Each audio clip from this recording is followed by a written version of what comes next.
D800, model 101, verzija 2.4, poznat pod nazivom Terminator.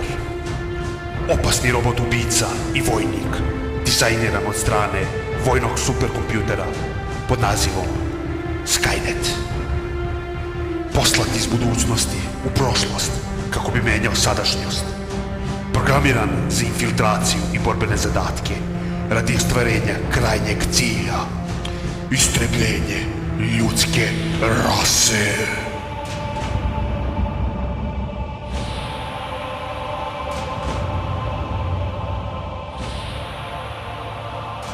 Dobro, ajde, možda nema nikakve veze sa Schwarzeneggerom, ali ima sa drugim robotom iz prošlosti. BS-500AS. Da, sjećate se ove kašne, svi smo igrali kao klinci. Ličilo je na ove male žute ketridže koji dan danas možete naći kod Kineza. Igrali smo klasične igre kao što su Super Mario, Duck Hunt, Contra, Tenkići i tako dalje. Uglavnom, da budem iskren, ovo nije ova ista konzola koju sam ja igrao kao klinac, već sam je kupio preko oglasa. I prva stvar koja me iznenadila je sama kutija. Da, same kutije su retkost, pogotovo danas. Šta su ljudi u ono vreme radili? Uzeli su, kupili su Segu, izvadili iz kutije i bacili kutiju.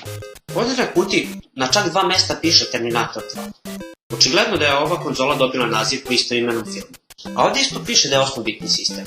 Da, to je bila glavna razlika između Falš Sege i Original Sege. Falš Sege je 8-bitni sistem, Original 16-bitni, ali o tome ćemo pričati malo kasnije. Nego da se vratimo na ovu konzolu.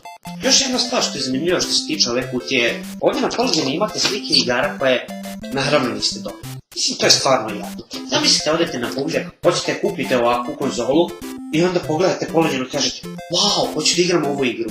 I onda kad dođeš kući, podu vaš kurac. Mislim, to je stvarno bilo jadno.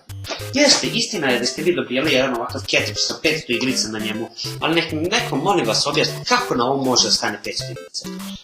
Doduše, uz današnju tehnologiju moglo bi stati bez problema, ali u ono vreme, ako je bilo 4 igrice na jednom ovakvom ketridžu, onda je to bilo savršeno. Nego, da batalimo ove ketridže i da vidimo kako ova konzola izgleda. Već sam je davno držao u rukama.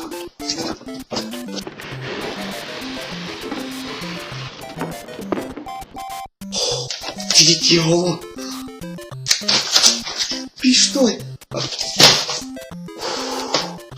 Hajmo polako. Ova seksi crna konzola stvarno dojajno izgleda. Ima 2 velika plava dugmeta, jedno je za paljenje i drugo za restart. I naravno mehanizam za izbacivanje ketridža. Imam nekoliko džojstika uz ovu konzolu. Svi su manje više istog dizajna, sa manjim razlikama. Naravno, svi imaju 6 dugmića plus strelice. Što je zanimljivo, neki džojstici imaju priključak za slušalice, mada ja to nikad nisam koristio kao klinac. Čak sam dobio jedan par slušalica, mada nisu ni za kurac. Nisam ih ni testirao, ni ne želim. Pogledajte na šta ovo liči. Ko zna gde su bile svih ovih godina. Bolje da ih ne pipam. A sad da se vratimo na džojstike. Malo me nervira što su start i select u malom udubljenju.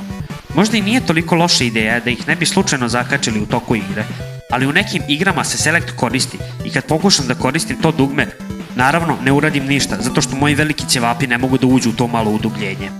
Moram nekako da izvrćem ruku kako je pritisnuto jedno jebeno dugme. Na ovom drugom džojstiku je još gore. Isto ima to malo udubljenje, ali dugmići su još spušteniji, pa je još teže doći do njih. Jedna stvar, ovaj džojstik nema priključak za slušalice, ali ima rupu za to. Mora da je neko to odvalio. Ovaj treći džojstik, hvala Bogu, nema to glupo udubljenje, ali isto tako nema ni dugme, tako da je malo beskoristan. Morat ću to nekako da namestim. I, naravno, imam pištolj, što je najverovatnije najmoćnija stvar ovde. Izgleda kao neko svemirsko oružje. Ali imam samo jedan problem, kabel mu je prekratak. Šta je ovo? Nema ni metar. 80 cm je dugačak. Da, merio sam, a pištolj ima oko 30 cm, što znači da je svega imaš oko 40 cm udaljenosti od Sege. U Segu sam dobio još ove 2 male antene koje stvarno ne znam čemu služe. U suštini bi trebalo da možeš da priključiš TV bežično, ali nemam pojma, ovo čudo jednostavno ne radi. E sad, ajde da raspravimo neke stvari. Kao što sam rekao, mi smo ovo zvali Falš Sega, negdje se zvala kineska Sega, negdje je bila buvljačka Sega, kopija Sege, ili kako god. Ali ova stvar nikad nije imala nikakve veze sa Segom. Evo vam malo istorije. Treća generacija konzola za video igrice, poznata još kao i 8-bitna era, je počela 15. jula 1983. godine, kada su Nintendo i Sega u isti dan izbacili svoje proizvode na japansko tržište. Sega je izbacila konzolu pod nazivom SG-1000, dok je Nintendo izbacio Family Computer, poznat kao Famicom. Nintendo je 2 godine kasnije plasirao svoj proizvod i na američko tržište, gdje je dobio novi dizajn i novo ime, Nintendo Entertainment System, skraćeno NES, da bi kasnije proširio svoje tržište na globalnom nivou. Sa druge strane, Sega SG-1000 nije doživjela toliku popularnost, pa nikad nije stigla do evropskog i američkog tržišta. Ali zato su 1985. godine plasirali svoj novi proizvod pod nazivom Sega Master System i već naredne godine je stigao na američko tržište. Nintendo i Sega su bili najuspešniji u svom poslu i postali su konkurenti jedan drugom, vodivši medijske ratove dugi niz godina. Krajem 80-ih i početkom 90-ih dolazi nova generacija 16-bitnih konzola, te je Sega izbacila svoju prvu 16-bitnu mašinu pod nazivom Sega Mega Drive, a Nintendo je nedugo zatim izbacio Super Nintendo. Početkom 90. godina naše tržište je stigo Sega Mega Drive. Kao klinci mi smo to zvali original Sega, što i jeste bilo tačno, ali kružilo je jako puno klonova i kopije prvobitnog Famicoma kao što je ovaj. Inače, ova konzola je bila popularna u istočnoj Evropi, na Balkanu, pa čak i na Bliskom istoku.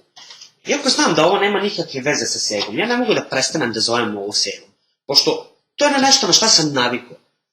Kako ja sad ovo da zovem Famicom ili Nintendo ili bilo kako drugačije, kad sam ja, od kako sam klinac uvek zvao ovo Sega.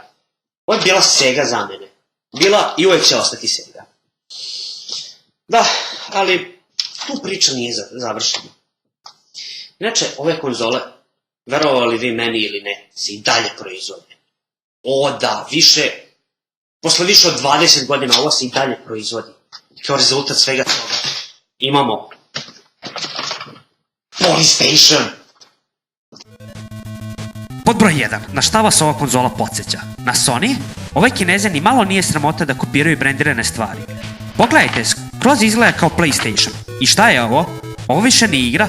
Pa, nije igra. Dopada mi se ovaj tekst sa strane. Kaže ovako, broj 1. Mašina. Iskusite neprevaziđenu 64-bitnu grafiku koja radi na neverovatnih 94 MHz sa zvukom CD kvaliteta. Broj 2. Kontroleri. Dostignite novi nivo preciznosti i kontrole sa ergonomskim dizajnom kontrolera koji na sebi imaju 14 dugmića i analognu kontrolnu palicu. Broj 3. Igre. Grafika vas postavlja u real-time 3D okruženje. Pripremite se za brzinu i uzbuđenje u nizu beskrajnih perspektiva. Broj 4. Plug and play. Stereo AV kablovi su uključeni za najviši kvalitet slike i stereo zvuka. Plus, pored toga možete priključiti vaš Fun Station, šta je, sad se zove Fun Station, na vaš TV istovremeno.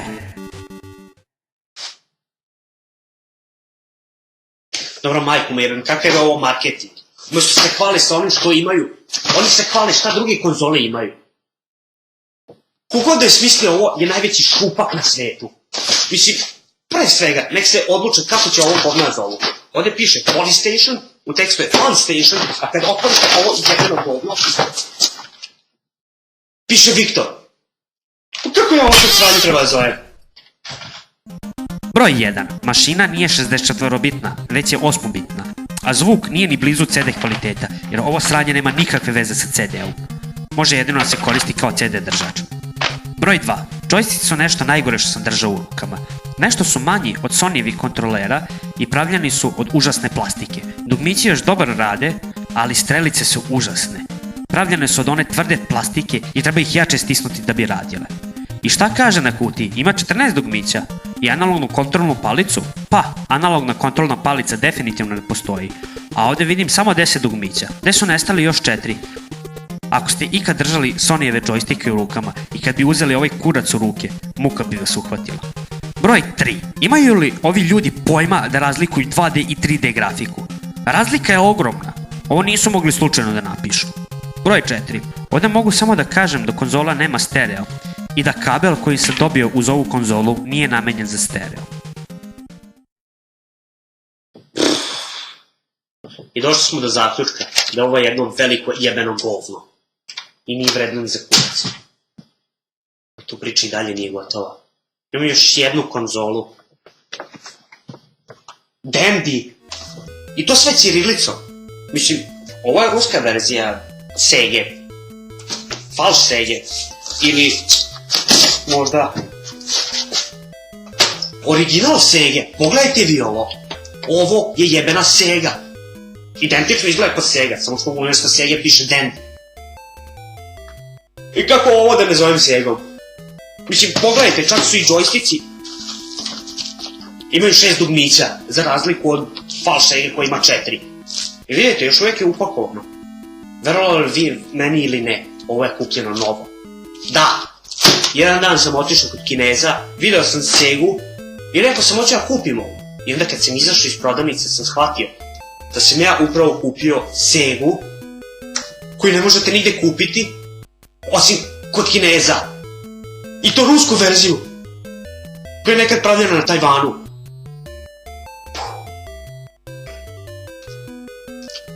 Dobro, sad je vreme malo da se smiri. Inače, isto kao i Viktor, Polystation, Funstation, nemam ništa šta drugo da kažem, isti kurac je. A za razliku od njega, ovo čudo ima pištolj. Tu pogledajte kakav pištolj. Ovo je jebeni revolver, mislim, pogledajte.